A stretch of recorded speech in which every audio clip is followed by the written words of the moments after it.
Hello everyone, today I'm going to be narrating my digital art piece for you. Hopefully you can learn something from this process, and I hope you enjoy.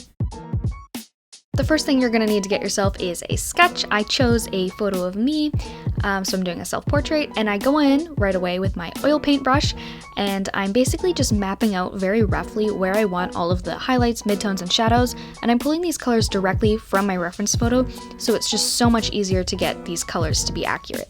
Then I go ahead and I make another layer and put it underneath this layer, and I basically just take a mid-tone color and put it underneath the entire thing just to give it some consistency right off the bat. And as you can see, once I finished with the face, I went ahead and did the exact same thing with the hair, and I'm kind of inconsistent and I kind of jump around when I'm painting, so I go back and forth adding details to the hair and to the face at the same time. I did want to mention I am only using the oil paint brush for this, and I don't blend it because I really love the texture that comes with the brush. The only other brush that I use is the Turpentine brush, and I usually only use that for small details like eyelashes.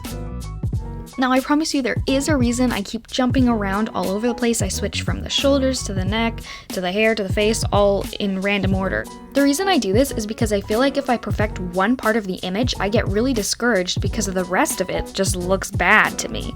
And that's when I end up quitting a piece. And that's really just how my brain works, so I just find jumping around makes my artwork more consistent too, because I'm working on the same type of details at the same time for everything.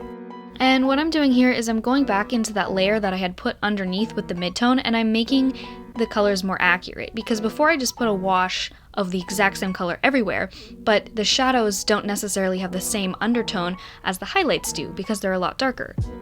So now I'm just kind of going on the planes of the face and where the shadows are, so I'm taking the forehead, I'm making that a different color than the chin is, because you can see the chin is a nice warm yellow pink hue, and then up on the forehead it kind of looks blue or even purple. And I could have probably continued doing a lot more of this, but I decided that I was happy with the undertones and how they were looking, so I decided to move on to some details. I get, the eyelashes going here, that's why you can't see anything. And, some of the, freckles I have, the eyebrows go in. And this is where you just get to have the most fun with your painting because it's almost complete. The details are definitely my favorite part because it's when I see all of my entire composition come together right at the end.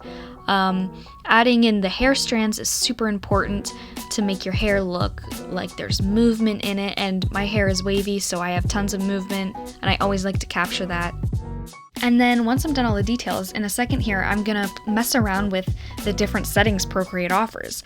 Since this is a digital medium, I can go back after I'm done painting and change the contrast, change the lighting, put a color layer over it. Once I'm done with that, I always love adding a little personal touch at the very end, and this time I chose some green highlights just to make it more fun. There we are, my final painting. I am so proud of how this one came out. It's probably one of my favorite digital pieces. I just love the texture that comes through, and the lighting is so cool. And let me know if you guys liked this video, if you want to see any more of my digital pieces that I've posted on my Instagram, if you want me to explain them. And yeah, thanks for watching. Hope you have a great day.